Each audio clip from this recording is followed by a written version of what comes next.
Andy, from Canada's youngest ever Prime Minister to one of this country's most respected statesmen, the Right Honourable Joe Clark has always been a trusted, optimistic voice on the political scene, and some may say, judging from the turmoil in Ottawa and Toronto for that matter right now, we could use a little Joe Clark. Thankfully, Joe's on the road talking about his brand new book. It's called How We Lead Canada in a Century of Change. The Right Honourable Joe Clark in studio this morning. Thank you for coming in. Thank you very much. I know it's a little bit early in the day. You were saying it's tough, and you're asking how we get used to it, but we do. It's tough day after day, which you guys do. I admire you for that. We pull through. I have to ask you right off the get-go here, when you see things happening like right now regarding the Senate spending scandal in Ottawa, what goes through your head? Because as Prime Minister, you went through all kinds of incidents that you had to kind of do damage control on, then also, of course, in opposition and all that stuff. What's going through your mind when you see kind of what's happening Well, in two Ottawa? things. One, we've clearly, institutions always run out and run down, and they've got to be reformed, and we've got a real problem now. The other thing that's very interesting in this case is that Mr. Harper's signature has been control. And this is the first time, I think, that his capacity to control things is questioned. And if it continues to unravel, that's going to have other implications for him. I think this is probably the biggest single challenge he's faced, political challenge he's faced as a prime minister and a leader. And we'll just see what happens. He should get the facts out. Yes. He looks like he's hedging and backing away. That's a bad situation. Before, obviously, you're coming on the show, I was doing some research yesterday, and an interesting phrase that you used in one of your interviews. You said he needs to bring the Canadian people into the facts. Yeah, that's right. He does. Which is a polite way of saying everyone needs to know the true story, right? I try to be as polite as I can. Okay. So, I mean, from a national standpoint, we see what's happening to Mr. Harper in Ottawa, Rob Ford, and what's going on in Toronto, and how the international attention he's getting. What do you think that's doing to our national reputation? I think the Ford situation is regarded as being very particular and very unusual.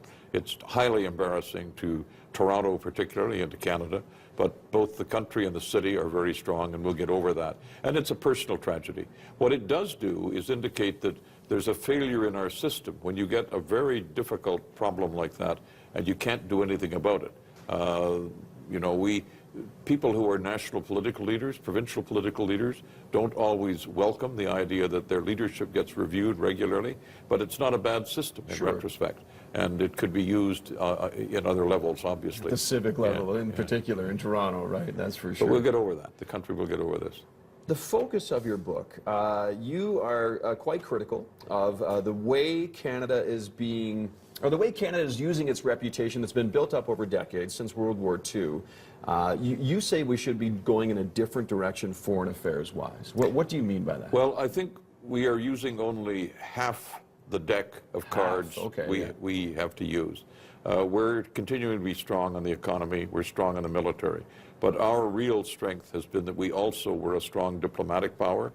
We're less so now because instead of going into a crisis, as we went into South Africa, as the Liberal government went into the landmines treaty, we're backing away from things. We don't go to the Commonwealth Conference. We shut down our embassy in Iran.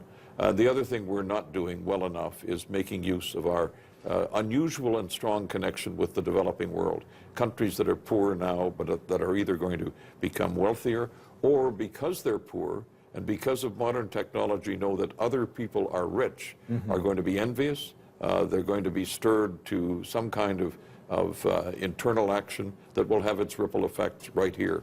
You know, we sometimes think we're a long way away from these things, so won't be affected.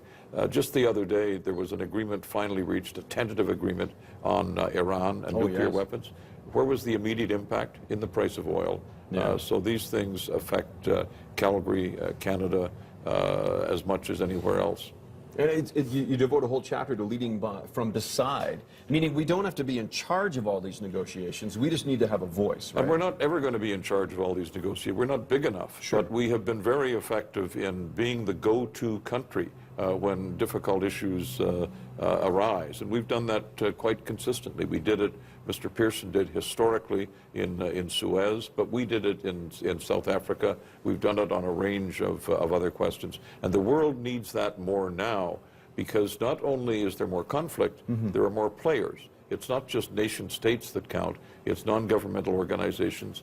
I've argued for some time that Greenpeace has more influence on public policy than many nations do. Yeah. And certainly the Gates Foundation is more imaginative, more innovative.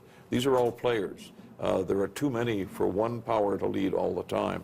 But that means that a country like ours that is good at conciliation, trusted broadly, can play a very effective role at the side of the table and occasionally at the head. I like that phrase, actually. I'm a hockey coach, and I think I could bring it into the kids, leading from beside. Absolutely. You don't have to be the captain. No, it's life. It's life. It's the way we succeed in life, and we should be applying that to international affairs as well. There you go. Thank you, Joe Clark, for coming in this morning. The book is called How We Lead Canada in a Century of Change. Thank you so much for making the time for us this morning and getting up quite early. Safe travels back home to Ottawa. Thank you and very much. Happy holidays. Thank you.